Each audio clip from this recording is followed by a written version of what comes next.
దేవీ నవరాత్రులలో వేద మంత్ర పూజలలో స్వర్ణ కవచములు దాల్చిన కనక దుర్గాదేవి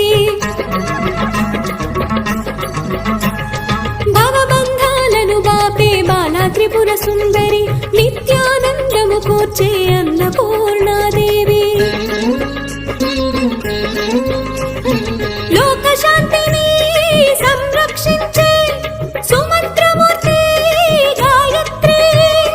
అక్షయ సంపదలెన్నో అవని జనులకందించే దివ్య రూపిణి మహాలక్ష్మి విద్యా కవన గానము సగు వేదమయీ సరస్వతి ఆయురారోగ్యాలు భోగ భాగ్యములు ప్రసాదించు